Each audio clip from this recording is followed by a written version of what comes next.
ನಮಸ್ಕಾರ ಸ್ನೇಹಿತರೆ, ನಾನು ಹನುಮಂತ ಅಂಕುಶ್. ನಾಳೆ ಮುಖ್ಯಮಂತ್ರಿಗಳ ಕಾರ್ಯಾಲಯದಲ್ಲಿ KSRTCಯ ಮಹತ್ವದ ಸಭೆ ನಡೆಯಲಿದೆ. ಈ ಸಭೆ ಏಕೆ ಮುಖ್ಯ?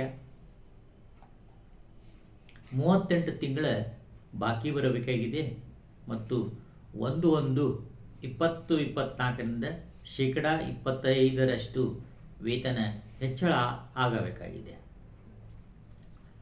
ಯಾರೆಲ್ಲ ಮೀಟಿಂಗಿಗೆ ಆಹ್ವಾನಿತರಾಗಬಹುದು? ನಾಳೆ ಜಂಟಿ ಕ್ರಿಯಾ ಸಮಿತಿ ಅಧ್ಯಕ್ಷರಾದ ಶ್ರೀ ಅನಂತ್ ಸುಬ್ರಾವ್, ವಿಜಯ್ ಭಾಸ್ಕರ್ ಮತ್ತು ಇತರ ಯೂನಿಯನ್ ಅಧ್ಯಕ್ಷರುಗಳು SR ದರ್ಗುಂಜಿ, ಜಗದೀಶ್ ಇನ್ನಿತರ ಅಧ್ಯಕ್ಷರುಗಳು ಮತ್ತು ಅವರ ಪ್ರಧಾನ ಕಾರ್ಯದರ್ಶಿಗಳು ಮತ್ತು ಒಕ್ಕೂಟ ಅಧ್ಯಕ್ಷ ಶ್ರೀ ಚಂದ್ರು ಅವರು ಭಾಗವಹಿಸಬಹುದು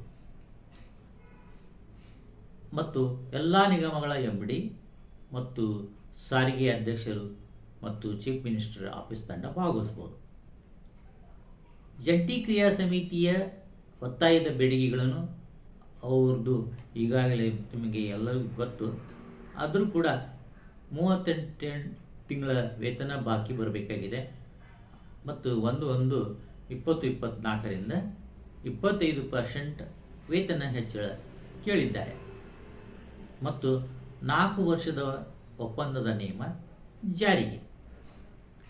ಒಕ್ಕೂಟದ ಚಂದ್ರಶೇಖರ ಒತ್ತಾಯದ ಬೇಡಿಕೆ ಏನು ಅಂದರೆ KSRTC ನೌಕರರನ್ನು ಸರಿಸಮಾನ ವೇತನ ನೀಡಬೇಕಂತೇಳಿ ತಿಂಗಳ ಬಾಕಿ ಕೊಡುವುದು. ಹೀಗೆ ಇಬ್ಬರು ಬೇಡಿಕೆಗಳು ಮಹತ್ವದ ಆದರೂ ಕೂಡ ಬೇಡಿಕೆಗಳು ಬೇರೆ ಬೇರೆಯಾಗಿವೆ.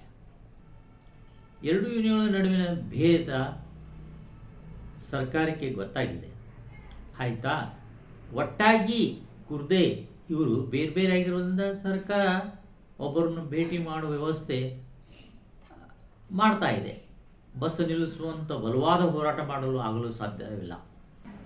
ಅದು ಬೇರೆ ಎಸ್ಮಾ ಕಾಯ್ದೆ ತಂದಿದ್ದಾರೆ ಮತ್ತು ಸರ್ಕಾರ ಇದನ್ನು ಹೇಗೆ ಬೆಳೆಸಿಕೊಂಡಿದೆ? ಯೂನಿಯನ್ಗಳು ಒಟ್ಟಿಗೆ ಇರದೇ ಇರುವುದರಿಂದ ಬಳಕೆಯಾಗಿದೆ.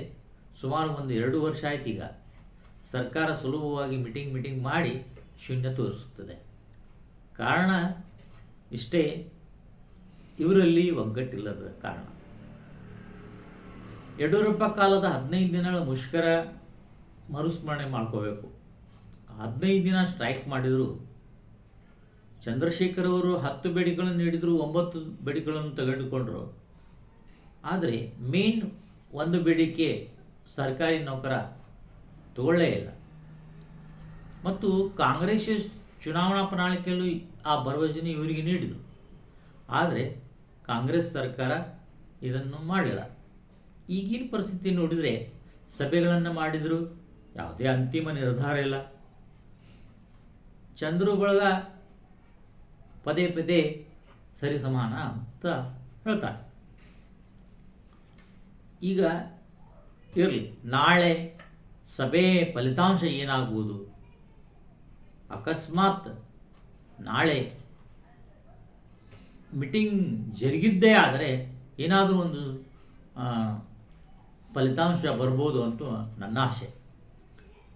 ಮತ್ತು ಬೇಡಿಕೆಗಳು ಒಂದೇ ಟೇಬಲ್ ಮೇಲೆ ಬಂದಿದ್ದರೆ ಸರ್ಕಾರ ಏನಾದರೂ ಒಂದು ಫಲಿತಾಂಶ ನೀಡಲಿಕ್ಕೆ ಸಾಧ್ಯ ಆಗ್ತಿತ್ತು ಏನೋ ನೋಡುವ. ಸರ್ಕಾರಕ್ಕೆ ಒಂದು ಭಾಗದ ಚರ್ಚೆ ಸೌಲಭ್ಯ ಹುಟ್ಟಂಗೆ ಆಗುತ್ತೆ ಮತ್ತು ಸೇಮ್ ಒಗ್ಗಟ್ಟು ಬೇಡಿಕೆ ಕಾಣಿಸುತ್ತಿಲ್ಲ ಅನ್ನಿಸುತ್ತದೆ. KSRTC ನೌಕರರು ಮತ್ತು ನಿವೃತ್ತಿ ನೌಕರರು ಏನು ನಿರೀಕ್ಷಿಸುತ್ತಿದ್ದಾರೆ? ಇದರಿಂದ ವೇತನ ಬಾಕಿ ಆಗಬೇಕು, ವೇತನ ಪರಿಷ್ಕರಣೆ ಆಗಬೇಕು ಮತ್ತು ನಮ್ಮ ಬೇಡಿಕೆಗಳು ಒಟ್ಟಾಗಿ ಹೋಗಿದ್ದರೆ ಆ ಒಗ್ಗಟ್ಟನ್ನು ತೋರಿಸಿದಾಗ ಯಾವುದೇ ಸರ್ಕಾರ ಗಂಭೀರವಾಗಿ ಪರಿಗಣಿಸುತ್ತದೆ. ಈಗ ನನ್ನ ದೃಷ್ಟಿಯಲ್ಲಿ ಚಂದ್ರು ಮಾಡಬೇಕಾದದ್ದು ಏನಂದರೆ ಸ್ಟ್ರೈಕ್ ಬೇಡ, ಯೂನಿಯನ್ ಇಲೆಕ್ಷನ್ ಮುಗಿಸಿ ಅಂತ ಹೇಳಬೇಕು. ಈಗ 4 ವರ್ಷದ ಒಪ್ಪಂದಕ್ಕೆ ಸಹಕಾರ ಕೊಡಬೇಕು. ಆಮೇಲೆ ನಾಳೆಯ ಸಭೆಯಿಂದ KSRTC ಏನು ಸಿಗ್ಬೋದು? 38 ತಿಂಗಳು ಬಾಕಿ ಹೋದ ಮೀಟಿಂಗ್ನಲ್ಲಿ ಸರ್ಕಾರ ಭಾಗಶಃ ಕೊಡ್ತೇವೆ ಅಂದರೆ ಇನ್ನೂ ಇಟ್ಟು ಭಾಗಶಃ ಕೊಟ್ಟು ಅದನ್ನು ಪೂರ್ಣಗೊಳಿಸಬೇಕು ಮತ್ತು 1/1/2024ರಿಂದ ವೇತನ ಹೆಚ್ಚಳ ಮಾಡಿ ಈ ಸಮಸ್ಯೆಯನ್ನು ಇಲ್ಲಿಗೆ ಮುಗಿಸುವುದು ಸರ್ಕಾರ ಒಂದು ಒಳ್ಳೆಯ ನಿರ್ಧಾರ ತೆಗೆದುಕೊಳ್ಳಬೇಕು.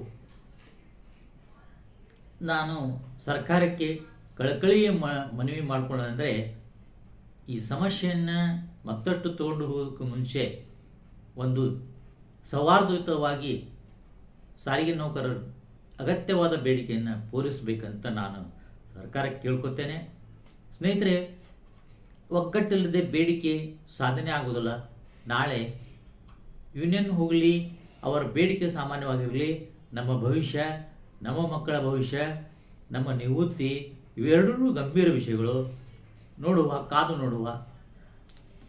ನನ್ನ ವಿಡಿಯೋ ನಿಮಗೆ ಲೈಕ್ ಆಗಿದ್ದಲ್ಲಿ ಲೈಕ್ ಮಾಡಿರಿ, ಶೇರ್ ಮಾಡಿರಿ, ಸಬ್ಸ್ಕ್ರೈಬ್ ಮಾಡಿರಿ, ಕಮೆಂಟ್ ಮಾಡಿರಿ. Thank you for watching my video.